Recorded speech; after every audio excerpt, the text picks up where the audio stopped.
7 de la mañana, 40 minutos. Saludamos a esta hora al señor presidente de la ANDI, Bruce McMaster. Doctor Bruce, buenos días. Gracias por estar con nosotros en la FM. Buenos días, Juan. Buenos días a sus oyentes también.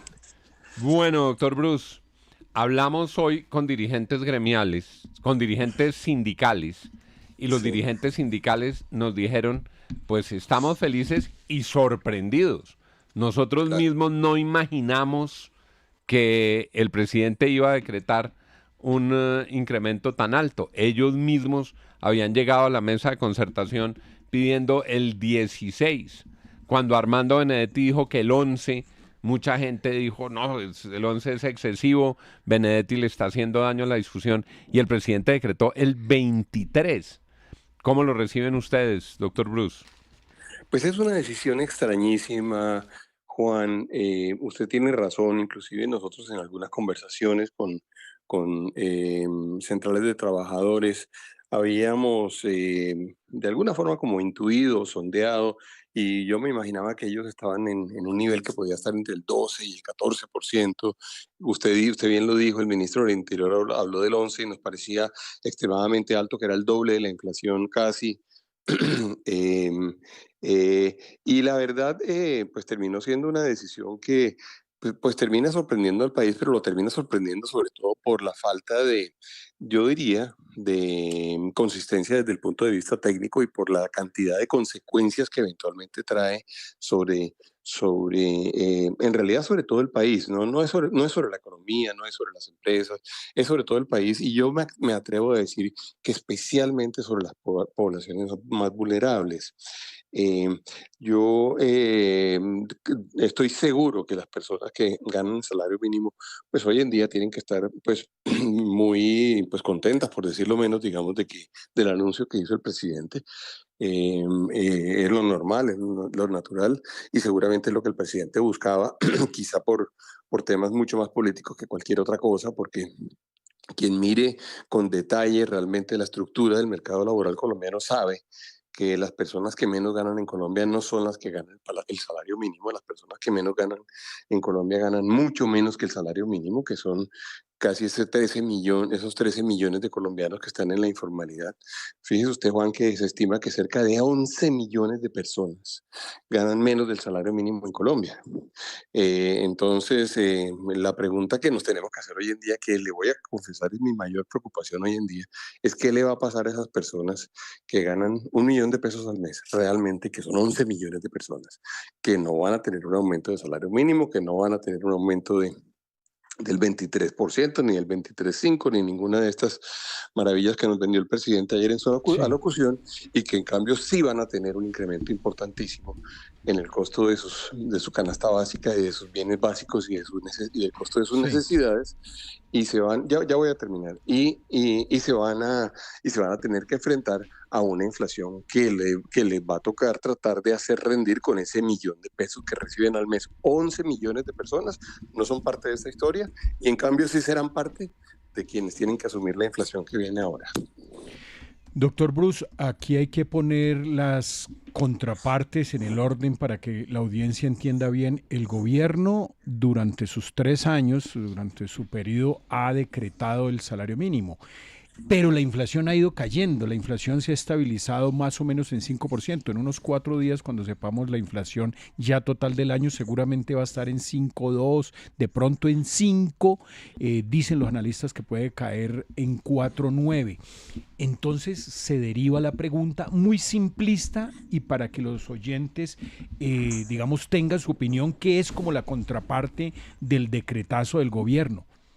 ¿Por qué es malo este incremento del 23% de manera real? Si en los años anteriores el incremento del salario mínimo siempre estuvo, digamos, por encima de la inflación y la inflación ha ido cayendo.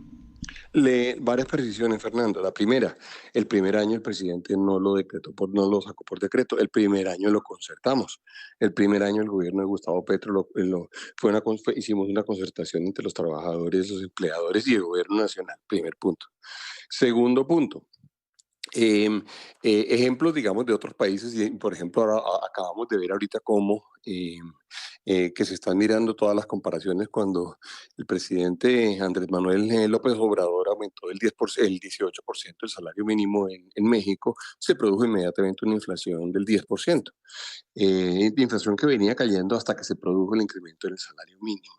Tercero, hay muchas cosas que están atadas al salario mínimo porque sencillamente es parte de los costos sustanciales de la composición, digamos, que tiene el aparato productivo colombiano, especialmente en algunos bienes y servicios que no tienen que ver ni siquiera con las grandes empresas, sino que tienen que ver con las pymes, con las MIPYMES. Eh, entonces, claramente lo que uno tiene es que uno de los componentes que tiene nuestra economía, uno de los principales componentes del costo de los productos y servicios de nuestra economía es, por supuesto, la mano de obra. Y si la mano de obra pues aumenta, van a aumentar, por supuesto, va a aumentar, por supuesto, la inflación y, por supuesto, está el componente también de las cosas que dependen de la inflación.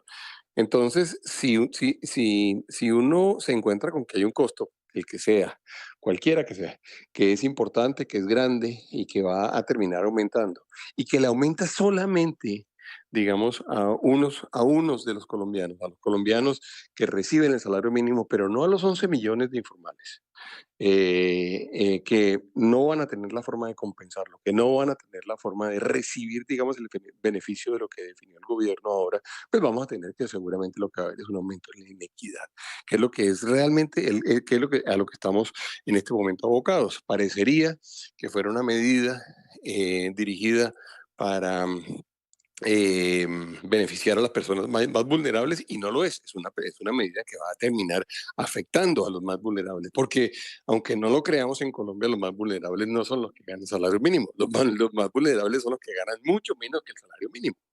Recuerde usted ese estudio, Fernando, del cual le hablábamos hace poco, en donde nosotros mostrábamos cómo las personas que estaban en formalidad en Colombia, en la formalidad en Colombia, ganaban en promedio un salario de 2 millones o unos ingresos totales mensuales de 2.500.000 pesos, y Sí. en promedio los que están en la informalidad, es decir, incluimos a todos los que no tienen salario mínimo o están por debajo, ganan 1.040.000 pesos.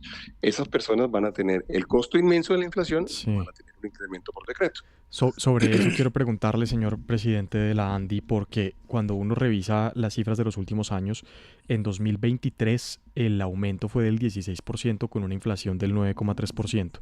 En 2024 fue del 12% con una inflación de 5,2%. Pero si uno revisa las cifras de desempleo del DANE, pues el desempleo no aumentó. ¿Cómo se explica que con esas advertencias de un aumento al salario mínimo muy alto, como en esos años, pues el desempleo no haya aumentado? Esta es una discusión que no deja de ser técnica, Santiago, y lo es. ¿Cómo define usted desempleo? Y desempleo al final es la gente que está en este momento buscando empleo, buscando trabajo y no lo consigue. Esa es la definición técnica de desempleo. Esa variable en particular no le mide a usted. Esa en particular no le mide a usted si la gente tiene un empleo formal o no tiene un empleo formal, si tiene un empleo bien remunerado o si no tiene un empleo bien remunerado. Y es verdad que la gente en este momento está teniendo actividad económica como porcentaje de la gente que busca, como porcentaje de la gente que busca empleo, hay más personas en este momento ocupadas. Lo que nos estamos encontrando es que la gente se está ocupando en justamente empleos informales, empleos que no son parte, digamos, de los beneficiarios de este aumento de salario mínimo, personas que no tienen contrato laboral, personas que no tienen salario, no tienen horas extras, no van a tener la capacidad de tener cesantías, pensiones, etcétera, etcétera. Entonces, aparentemente lo que tenemos es una mayor actividad en este momento en el rebusque o en la economía popular o en el cuentapropismo. Hay varios nombres que se le dan a diferentes, digamos, tipificaciones de esta informalidad, pero lo que tenemos es eso. El empleo formal en Colombia no ha aumentado. No ha aumentado y no ha aumentado Sí. durante los últimos años. Ujú. Pero vea, doctor Bruce, lo que es preocupante de todo esto es el discurso y es cómo se le presenta a la gente, porque hoy en día muchas personas seguramente que tienen el salario mínimo, que están contentas con ese aumento del 23% y lo están escuchando a usted o a cualquiera de nosotros, está diciendo, claro, es que es lo de siempre. Los gremios, los empresarios, los ricos, como decía ayer el mismo presidente, no quieren que uno gane más, es que les duele que uno tenga un mayor sueldo, es que yo necesito más plata. ¿Cómo de verdad uno hacer entender el discurso, todo eso que usted está diciendo sin que suene simplemente como un tema de lucha de clases, es decir, Sí, sin que sí, suene sí, Darcy. como un tema de que es que, no, que uno no quiere que ganen más, que uno no quiere Sí, que estén exacto. mejor. Yo estoy de acuerdo con usted. Eso es un reto inmenso, porque no, voy a utilizar incluso una palabra más dura que la suya. Hay gente que dice, lo que pasa es que son mezquinos y son egoístas. Y no es un tema de mezquindad o de egoísmo, es un tema de que uno tiene que tener una economía sana, tiene que tener a muchos colombianos en condición de bienestar para que la economía funcione bien. Y este tipo de medidas en realidad terminan beneficiando solamente a 2 millones de personas o a 2.500.000 personas y no terminan beneficiando realmente a toda la población. Eso es lo que verdaderamente sucede. Yo le diría a los 11 millones de personas que no tienen salario mínimo que piensen cuál va a ser el efecto sobre ellos, que ellos piensen eso, que digan qué va a pasar el día que le digan que no, que el Transmilenio va a subir, que va a subir mucho más, que va a subir la gasolina mucho más, que va a subir el diésel mucho más, que van a subir los servicios públicos mucho más, que van a tener dificultades para poder acceder mucho más a las tasas de interés, a los créditos o a las viviendas. ¿Qué piensan ellos de eso? Porque es que la discusión se termina convirtiendo en una discusión casi que política, exclusivamente política y casi que electoral, porque así fue como lo presentó inclusive el presidente, y así es como ha venido hablando además en los discursos de los últimos días, que yo creo que hay que mirar muy bien qué tanto está participando en política o no. Eh, Porque lo cierto es, usted tiene toda la razón, es mucho más fácil uno mostrarse como el Robin Hood de la historia y uno decir es que yo sí me preocupo por por ustedes, mientras esos que están allá al otro lado no se preocupan y nunca se han preocupado. Yo sí me preocupo por ustedes mientras esos que están allá solamente se han enriquecido. Bueno, pues entonces habrá que pensar en un discurso donde diga, no se están preocupando por ustedes realmente, están enviando a 11 millones de personas a una pobreza significativamente mayor, están enviando a 11 millones de personas a una inflación significativamente mayor y parecería que solo están interesados en mantener el poder, parecería que solo están interesados en mantenerse al frente de los dineros públicos, para manejar los dineros públicos y para manejar las decisiones públicas y están decididos a hacer cualquier cosa para poder mantenerse en el poder. Es un tema casi que de narrativas. Ahora no nos corresponde a nosotros, porque no somos al final los actores que estamos en la discusión y en la Sí. disputa electoral, hacer ese discurso, pero pues usted lo plantea Darcy y dice, pues, ¿cómo decirlo? Yo digo, pues nos va a tocar entonces entrar en narrativas de esa Doctor naturaleza. Bruce, ¿cómo explicarle a la audiencia que un gobierno decreta una emergencia económica, incluso más basada como la emergencia económica de Ernesto Samper por allá en el 97, por las malas cifras, por el déficit fiscal, porque no tiene caja para pagar muchas cosas? ¿Cómo se entiende que se decreta o se busca una emergencia económica y al tiempo hay un decretazo de incremento del salario mínimo del 23%? Eso es como decir, no tenemos ni un peso, pero vamos y comemos al debe, pagamos con la tarjeta de crédito un restaurante 5 estrellas. No entiendo esa paradoja económica o cómo se le explica.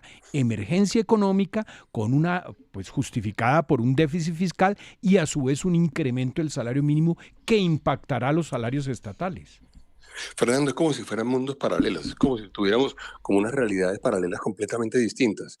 Por una parte nos dicen la maravilla de lo que está sucediendo en tantas cosas y nos dicen cómo es que efectivamente han venido creando empleo. No, lo decía Santiago ahorita, no es que hayan creado empleo, es que la gente ha tenido que salir a trabajar y ha tenido que salir al rebusque, pero empleo formal no ha habido.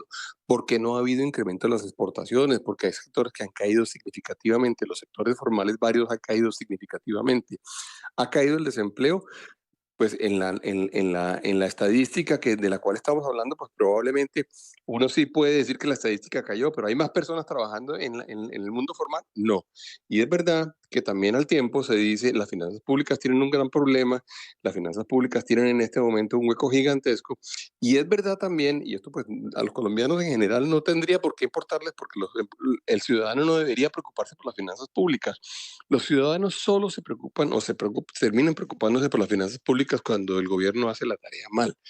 Cuando los gobiernos hacen la tarea mal, le terminan diciendo a los ciudadanos, ah, qué pena, resulta que las cosas no se me dieron, entonces voy a tener que cobrarles impuestos a ustedes.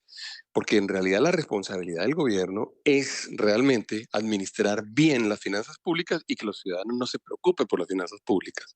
Bueno, cuando los gobiernos hacen la tarea mal, sucede lo que estamos viviendo hoy en día. Bueno, pero al tiempo nos están diciendo que nos vamos a gastar cualquier cosa, 8 o 9 o 9.5 billones de pesos más, por ejemplo, en pensiones, por cuenta de la decisión que se está tomando ahorita. Es imposible de explicar, Fernando. Es imposible de explicar porque es una gran contradicción, porque no es responsable lo que se está haciendo. Pero yo no quiero, hay una cosa que no quiero dejar de decir en esta conversación, ya lo dije al principio. Por supuesto, los trabajadores de salario mínimo tienen que estar contentos y es bueno, qué bueno que Colombia tuviera las condiciones para que pudiéramos, ojalá, subirle salarios a todo el mundo. Eso hay que tratar de hacerlo y Colombia tiene que tratar de hacerlo y deberíamos construir entre todos condiciones para que tuviéramos más riqueza para distribuir entre todos los colombianos. Eso hay que tratar de hacerlo, no hay la menor duda. Lo que no puede pasar es que sea una ilusión en donde construimos riqueza aparentemente por un lado y nos vamos a ir a destruir la canasta familiar de las personas más pobres de Colombia, que son también las personas que están en este momento en la informalidad y que ganan apenas 1 millón de pesos al mes. 7 de la mañana, 56 minutos. Han escuchado ustedes al señor presidente de la ANDI, Bruce McMaster. Difícil y grandes retos para el año entrante. Aprovecho para agradecerle, doctor Bruce, todas sus luces, todas sus entrevistas a lo largo de este año aquí en la FM. Pero, doctor Bruce, yo le quiero desear un feliz año antes de que los celulares colapsen, ¿no? Porque mañana a las 12 de la noche, a las 10, todo se colapsa, ¿no? Entonces aprovecho para... O todavía se bloquean los celulares y no hay señal el 31. ¿Se acuerda que uno tiene que empezar a desear feliz año desde el 25 de diciembre? Yo creo, Fernando, que nos tenemos que desear todos feliz año el año entrante, porque el año entrante sí que va a ser un año crucial para el futuro de Colombia. Ojalá nos vaya bien, a Colombia ojalá le vaya bien, tenemos que hacer todo lo posible para que a Colombia le vaya bien. Y Juan, muchas gracias a usted por todas las oportunidades de poder hablar con ustedes y dirigirnos a los colombianos. 7:57, feliz año, doctor Bruce. Gracias por estar con nosotros.